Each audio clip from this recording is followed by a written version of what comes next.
Je m'appelle Virginia Quam, j'ai 30 ans. Le matin de mon mariage, je me tenais debout dans la suite nuptiale de l'hôtel Ashcombe et je regardais la couturière fixer les derniers centimètres de dentelle sur l'ourlet de ma robe. Je me souviens avoir pensé que ce jour allait être le plus beau de ma vie.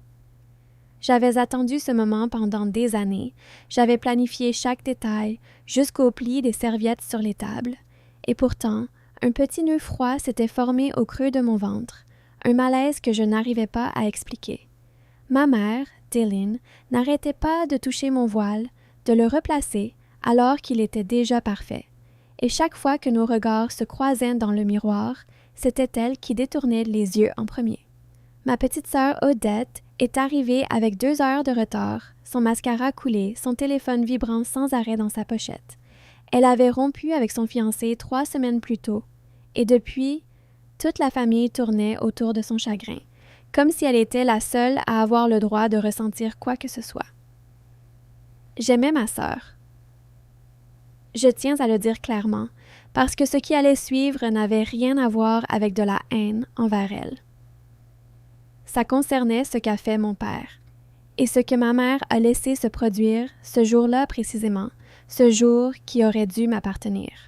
La organisatrice du mariage, une femme efficace et sans détour du nom de Rosalind, a frappé à la porte pour nous dire que l'heure était venue. Mon père, Corwin, attendait dans le couloir, dans son costume anthracite, les mains dans les poches, sans vraiment chercher mon regard. Je me souviens avoir instinctivement voulu prendre son bras, comme je l'avais imaginé depuis l'enfance, depuis l'âge de 12 ans, quand je lui avais demandé, en regardant des films de mariage, s'il me conduirait un jour à l'hôtel. Il me l'avait promis encore et encore, au fil des années, si bien que je n'en avais jamais douté un seul instant. Mais quand les portes de la salle de réception se sont ouvertes et que le quatuor à cordes a entamé la marche nuptiale, mon père ne m'a pas offert son bras. Sans un mot, il s'est détourné et s'est dirigé vers Odette, qui se tenait près de l'entrée arrière, dans une robe de cocktail noir, visiblement pas habillée en demoiselle d'honneur, visiblement pas préparée pour un rôle officiel dans la cérémonie. Il a pris sa main et l'a conduite dans l'allée avant moi, devant les 240 invités que nous avions conviés. Ils ont tous regardé mon père mener ma sœur brisée à l'autel, à mon propre mariage, pendant que je restais figée dans l'embrasure de la porte, en robe, un bouquet à la main, sans personne pour m'accompagner. J'ai senti une bouffée de chaleur me monter au visage, puis un froid glacial. J'ai cherché ma mère du regard, espérant qu'elle interviendrait, qu'elle dirait quelque chose, qu'elle ferait quelque chose. Au lieu de ça, elle s'est approchée et m'a saisi le bras, ses doigts s'enfonçant plus fort que nécessaire. Elle traverse une rupture, ne fait pas de scène, a-t-elle sifflé, sa voix tranchante et définitive, comme si c'était moi qui étais déraisonnable, comme si mon propre mariage n'était qu'une interruption gênante dans le calendrier de souffrance d'Odette. Je suis restée là, seule, au fond de la salle. 240 visages se sont tournés vers moi, dans l'attente, en chuchotant, certains sortant déjà leur téléphone pour filmer ce qui se passait. J'aimerais dire que j'ai trouvé, à cet instant, une force intérieure, une prestance impeccable.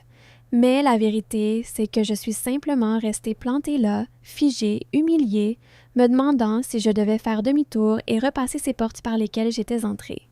Mes mains tremblaient tellement que le bouquet en frémissait visiblement.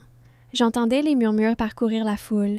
J'ai vu le visage stupéfait de ma future belle-mère au 2e rang. J'ai vu mon fiancé debout à l'autel, la mâchoire serrée, perdu, attendant une mariée qui ne bougeait pas. C'est exactement à ce moment-là que j'ai senti quelqu'un s'approcher de moi. Je ne l'avais pas entendu venir. Il est apparu simplement à mes côtés, grand, posé, dans un costume plus élégant que tous les autres dans cette salle, et il m'a offert son bras, comme mon père aurait dû le faire. Je ne l'ai pas reconnu tout de suite, pas vraiment, jusqu'à ce qu'il tourne légèrement la tête et que je vois son profil sous la lumière des lustres. Une autre pensée m'a traversée. Ce n'était pas un hasard, ni le geste poli d'un étranger envers une mariée humiliée. C'était quelqu'un qui savait exactement dans quoi il s'engageait. J'ai pris son bras parce que je n'avais pas d'autre choix, parce que je refusais de rester plantée là ne serait-ce qu'une seconde de plus, à être plainte par 240 inconnus et membres de ma propre famille. Ensemble, nous avons remonté l'allée. Ce n'est qu'en passant devant le 3e rang que j'ai vu la tête de mon père pivoter. J'ai vu, précisément, l'instant où la reconnaissance l'a frappé. Quand mon père s'est retourné et a vu qui marchait à mes côtés, il est devenu livide. La couleur a quitté son visage si vite que ma mère, à côté de lui, a laissé échapper un halètement audible. Sa main s'est précipitée pour agripper le dossier d'une chaise, comme si ses jambes venaient soudain de flancher. En 30 ans, je n'avais jamais vu mon père effrayé. Mais à cet instant, c'était exactement ce que je voyais sur son visage, tandis qu'il fixait l'homme qui me conduisait dans l'allée. Et j'ai compris. J'étais sur le point de découvrir pourquoi. L'homme s'appelait Desmond Whitlock. Et en atteignant l'hôtel ensemble, j'ai enfin compris pourquoi mon père avait blêmi. Desmond n'était en rien un inconnu pour notre famille. C'était l'ancien associé de mon père. L'homme que mon père avait trahi 9 ans plus tôt dans une affaire qui avait discrètement détruit son entreprise, pendant que mon père empochait les profits et gardait une réputation intacte. J'avais 21 ans à l'époque, loin à l'université, et je ne connaissais que des bribes de l'histoire. Des disputes chuchotées derrière des portes closes, la nouvelle voiture soudaine de mon père, une plainte en justice qui avait disparu avant même d'arriver au tribunal. Je n'avais jamais vu ce visage auparavant. Je ne savais même pas, jusqu'à cet instant, qu'il avait une fille. Pendant que je marchais maintenant à ses côtés, dans ma robe de mariée, un bouquet à la main qui me semblait soudain plus lourd qu'il n'aurait dû l'être. Desmond s'est légèrement penché vers moi, sa voix si basse que moi seule pouvais l'entendre. « Vous ne vous souvenez pas de moi, et c'est normal, » a-t-il dit. Mais moi, je me souviens très bien de la façon dont votre père a humilié ma fille lors de ses propres fiançailles, il y a des années exactement comme il vous humilie en ce moment. Je me suis juré, à l'époque, que si jamais j'avais l'occasion de me tenir aux côtés de quelqu'un de cette famille, je la saisirais. Je n'ai pas eu le temps d'assimiler le poids de ces mots avant que nous n'atteignions l'hôtel, avant que mon fiancé ne s'avance, le visage mêlant confusion et soulagement, avant que l'officiant ne s'éclaircisse la gorge, et que toute la salle ne semble retenir son souffle, chacun attendant que quelqu'un explique ce qui venait de se passer. Mon père n'a pas attendu. Il s'est frayé un chemin entre 2 rangées de sièges, le visage rouge à présent plutôt que pâle, la colère ayant chassé le choc. « Tu n'as pas ta place ici, Desmond », a-t-il dit, sa voix trop forte pour la salle silencieuse, pourtant jusque dans chaque coin. « Éloigne-toi de ma fille. » La salle a sombré dans le chaos. Les invités ont commencé à chuchoter fort, certains se sont levés, des téléphones se sont levés aussi, ma tante au premier rang murmurait déjà fébrilement à l'oreille de ma cousine. Ma mère s'est précipitée en avant, a saisi la manche de mon père, a tenté de le retenir, sifflant quelque chose sur le fait de ne pas empirer les choses. Mais il était déjà bien trop tard pour ça. La scène qu'elle avait si désespérément voulu éviter à mes dépens venait d'éclater. Sauf que, cette fois, ce n'était pas moi qui l'avais provoquée. Desmond s'est tourné calmement vers mon père, avec l'aisance d'un homme qui avait attendu ce moment précis depuis longtemps. « Je ne suis pas ici pour tout gâcher, » a-t-il dit. « Je suis ici parce que votre fille se tenait seule à son propre mariage, abandonnée devant tous ceux qu'elle connaît, et que personne dans cette famille n'a eu la décence de marcher à ses côtés. J'ai simplement fait ce qui aurait dû être fait depuis longtemps. » Sa voix ne s'est jamais élevée, et pourtant elle a traversé le chaos avec plus d'impact qu'un cri n'aurait jamais pu en avoir. Mon père a ouvert la bouche pour répondre, mais rien n'est sorti. Pour la première fois de ma vie, je l'ai vu chercher ses mots. J'ai vu l'assurance qui l'avait toujours caractérisé s'effondrer devant 240 témoins.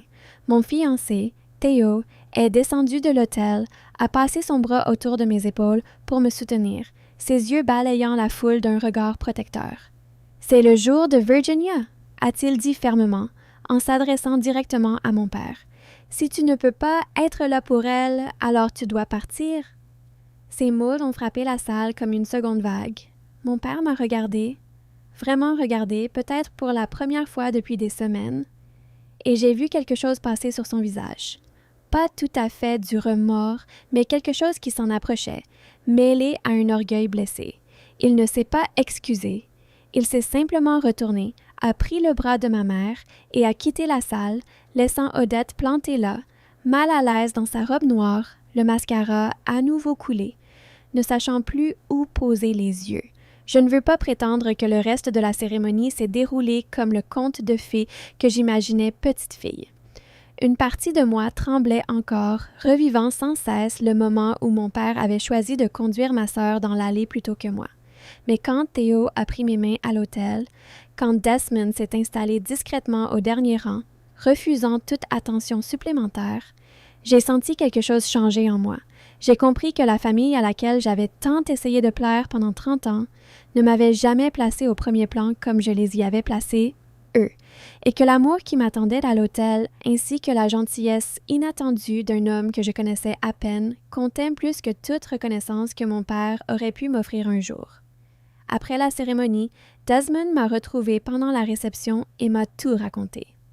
Comment il avait appris la date de mon mariage par des connaissances communes.